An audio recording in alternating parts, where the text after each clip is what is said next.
જૂનાગઢ જિલ્લાના માંગરોળમાં શિક્ષણ માટે ફાળવાયેલ જમીન પર ગેરકાયદેસર દબાણોના આક્ષેપોને લઈને આ જમીન ચર્ચાનો વિષય બની છે। માંગરોળ કેશોદ રોડ નજીક આવેલી દાતાર મંઝિલ બિલ્ડિંગ સહિતની આશરે 36 વીંગા જમીન વર્ષો પહેલા તાલુકાના શૈક્ષણિક વિકાસ માટે કેળવણી વિભાગને ફાળવવામાં આવી હતી।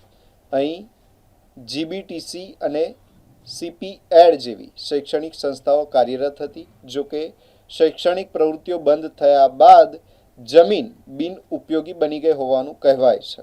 આ દરમિયાન કેટલાક તત્વોએ જમીન પર ગેરકાયદે દબાણ કરી નાળિયેરીના બગીચા ઊભા કર્યા હોવાની અને તેમાંથી લાખો રૂપિયાની આવક મેળવાતી હોવાની ચર્ચાએ જોર પકડ્યું છે। સ્થાનિકોમાં પ્રશ્ન ઉઠી રહ્યો છે કે વર્ષોથી ચાલી રહેલા આ દબાણો સામે હજુ સુધી કોઈ અસરકારક કાર્યવાહી કેમ કરવામાં આવી નથી।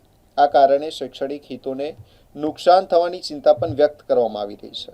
આ સમગ્ર મામલે માંગરોળના ધારાસભ્ય ભગવાનજીભાઈ કરગઠિયાએ જણાવ્યું કે કરોડોની કિંમત ધરાવતી આ સરકારી જમીન પર દબાણ દૂર કરવા જિલ્લા ફરિયાદ સંકલન સમિતિમાં રજૂઆત કરવામાં આવી છે અને જમીનને વહેલી તકે સરકાર હસ્તક લેવા માંગ કરવામાં આવી છે।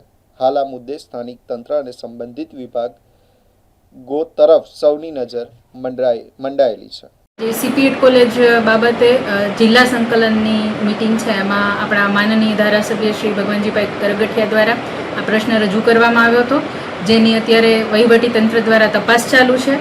જે પણ વ્યક્તિઓએ દબાણ કર્યા છે એની પૂરતી તપાસ કરી એમને નોટિસો આપી કાયદેસરની કાર્યવાહી કરી અને આંતર વિભાગનું સંકલન કરી આ અન્વયે કડક કાર્યવાહી કરવામાં આવશે અને જે પણ સંબંધિતો હશે એમની પાસેથી આ દબાણ દૂર કરવામાં આવશે।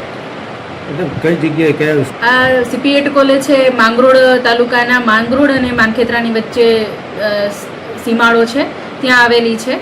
એટલે આ બાબતે આપણે માપણી તેમજ વિવિધ જે આપણી વહીવટી પ્રક્રિયાઓ હોય એને કરી અને આ બાબતે આપણે દબાણની કાર્યવાહી કરવામાં આવશે। દાતાર મંજિલ નામની એક જગ્યા આવેલી છે, જે સરકાર હસ્તક એ જગ્યા આવેલી હતી।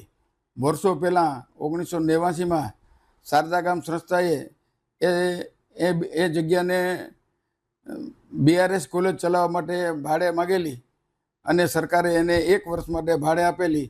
ત્યારબાદ એનું નવું મકાન શારદા ગામ મુકામે થઈ જતાં સીપીએડ કોલેજને 15 વર્ષના પટ્ટે માગેલી અને સીપીએડ કોલેજ બનાવવા માટે 15 વર્ષ સુધી સરકારે એને ભાડાપટ્ટે ઉપર આપેલી હતી। એ પછી ભાડાપટ્ટો પૂરો થયો અને સીપીએડ કોલેજ પણ બંધ થઈ ગઈ। એ બધી જગ્યા સરકારને સોંપી દીધી। હાલ એ જગ્યા સરકાર હસ્તક છે, પરંતુ ત્યાં પૂરેપૂરી જગ્યા ઉપર પેશકદમી કરી લીધી છે। ત્યાંના જે મકાનો હતા એ પાડી નાખવામાં આવેલા છે। ત્યાં કોઈ માલ સામાન રહ્યો નથી, ખાલી નામની જ જગ્યા રહી છે। એટલે મેં મારા જાણવામાં આવતા મેં ફરિયાદ સંકલનમાં પ્રશ્ન મૂકેલો છે અને આ જગ્યા વહેલામાં વહેલી શકે સરકાર હસ્તક લેવાઈ જાય એવી મારી માગણી છે।